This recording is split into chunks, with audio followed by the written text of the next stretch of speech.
Hey, period one, it's Mr. Fink. One of your assignments that I'm giving you for this week is to go back and just look at your answers from the first reading from Romeo and Juliet on Actively Learn. This is a new program for me. It's a new program for you, I believe, too. But I'm trying to make this work during this distance learning stuff with probably one of our more difficult readings that we'll do in the entire year. So I'm just going to go over the answers with you and just talk through a couple things. It shouldn't take that long. But do yourself a favor, just refamiliarize yourself with your answers and refamiliarize yourself with what happened so far, because I'm going to ask you to do another reading for this week. All right, so the prologue was up here.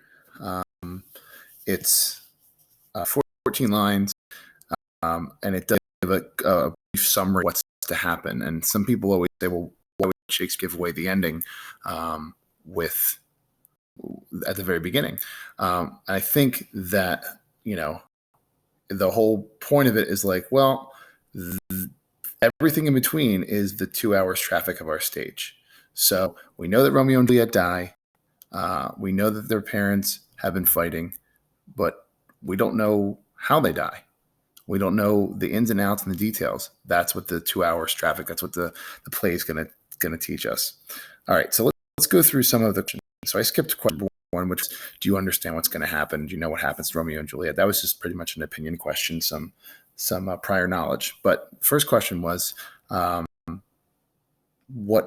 summarizes the story will end? And 8% of you got that one right. So that's pretty good. I'm happy with that. That it was the deaths of two lovers will end a feud between the two families. So there's a feud that is already starting before the play even begins. This feud has been starting, and then they're going to take the death of Romeo and Juliet to end this feud. All right, let's go. Check out the next question. This is, again, I'm just going to do this one since it was basically just an opinion question. Skip all the way down to here, and it really pains me that we don't have this in class, because I go through this whole thing about biting your thumb, and back then in Shakespeare's time, biting your thumb was basically like giving someone the middle finger. So when they're doing this whole bite your thumb thing and bumping into each other in the streets, in the marketplace, the one guy basically flips the other guy off. So the question becomes, what's the tone of this conversation? And again, 80%, 78% of you thought it was the last choice, which was correct, humorous and violent. So they talk about cutting off people's heads and pushing people against walls. When they're doing that, referencing raping a woman in that regard, and they're laughing about it, and they think it's so funny, but they're kind of pairing it with these violent things that they're saying, hitting people and cutting off heads and so on and so forth. So good job on that as well. Let's keep going down here. Okay.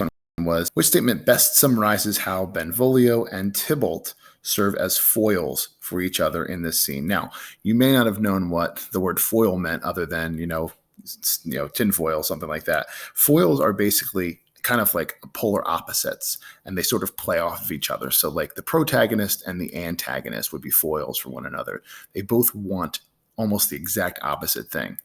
Okay, so maybe that's why it threw a few people off, because we went down from our 80% down to about half of you got this one right. Okay. So if you look, and they have an explanation, you'll see at the top right there, it says Benvolio is trying to keep the peace. He says, I'm not trying to fight, I'm trying to stop it. And Tybalt comes in there, guns blazing, and he's how dare you talk peace? We're at war. We are fighting with one another. So that's the foil to each other. Is Tybalt he wants the conflict, and Benvolio is the peacemaker. So, like I said, little bit of a dicey question, but go back and look and see what you said. We keep going to the next question. Okay, so they're talking about this longer about Benvolio. The fight, the big fight, is over, and Benvolio and Romeo's parents, Lord Montague and Lady Montague, are still there with Benvolio. Benvolio is their nephew. So Benvolio is Romeo's cousin. And he said, yeah, you know what? I have seen Romeo before. I saw him an hour before the worshipped sun peered forth the golden window of the east. Okay, which is a really fancy way of saying 64%, which isn't, again, not 100% happy with it, but more than half of you said before the sun rises. Okay, before the sun rises in the east, and he says it's before the sun peers over the east, so before the morning sun rises. So that was pretty good. And when he sees Benvolio, when Benvolio sees Romeo, he sees him kind of like, trying to make himself not seen. He's kind of keeping to himself. It says right here, he stole into the covert of the wood. Okay, he ran away into the cover of darkness, into the cover of the woods, and Benvolio thought that Romeo was not trying to be found. Okay, and then his dad, Romeo's dad, Montague, Lord Montague, says, "What? It's been like that many times. That he's been like that, and he's been augmenting the fresh morning's dew with his tears. He's been crying." Okay, and then finally, when the sun comes up, he goes into his chamber. Okay, pens himself. He locks himself in, shuts his windows, locks fair daylight out, and basically sobs and is depressed. Okay, and that's kind of going into question number 7.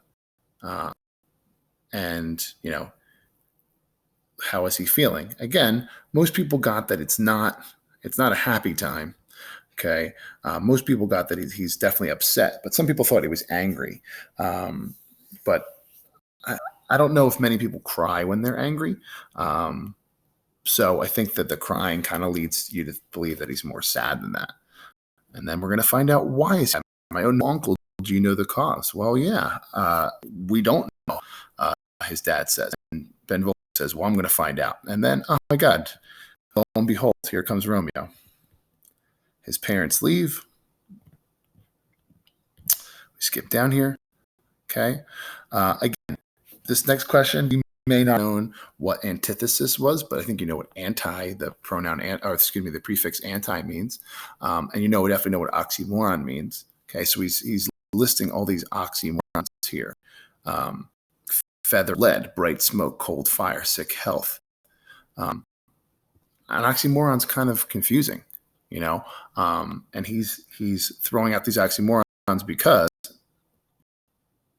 he's overwhelmed. He's confused.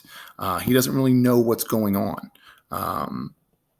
It's not necessarily a feeling inside of him, but he just doesn't know how to feel. And why is that? Why does he not know how to feel? Well, we're going to find out why he's so upset. Well, the reason he's so upset, where is it? He loves someone. Benvolio says, tell me in sadness, who is it that you love? And this is just a poll. It's saying, well, do you know who it is yet? And most of you thought it was Juliet. None of you thought he was in love with himself, so that's good. Some people weren't sure, or maybe an unnamed woman. And we don't know yet her name, okay? But all we know is that she will not be hit with Cupid's arrow. She's not in love with me. I'm in love with her. She's not in love with me. It's one of the reasons people always ask, well, why do we still read in this play? It's over 400 years old. Well, because that happens in life. You're attracted to someone and their feelings are not reciprocated back to you. And that's how Romeo's feeling right now. Okay, he's feeling very confused about all this. And they keep going on and on. And Benvolio is being a really good friend. He's probably Romeo's best friend here. And he says, listen, I'm going to show you, okay, that you've heard the line before, that there's plenty of fish in the sea. There's many, many girls out there, and just your one girl she's not even close to some of these other girls. Okay. And he says, I'm telling you it's true, or I'll die in debt. Okay. I'm telling you, there are other girls to look at. Don't worry about the girl. She doesn't matter. is again just a just a fun question. If you could pick one of them to be your friend, who would it be? So I'm hoping that you understood so far. Again, I'm speaking through, but again, you got a chance to read this, and hopefully you got a chance to understand it a little bit better with me talking you through it. That's kind of how I'm going to do this. Is I'm going to assign something to you for you to read. And then the next week, before you read the next section, I'm going to have you just refresh, make sure you know what's going on, listen to a little video of mine, look back at your answers just to see how you're doing. Please reach out to me if you have any questions. And I look forward to interacting with you guys online. Thanks.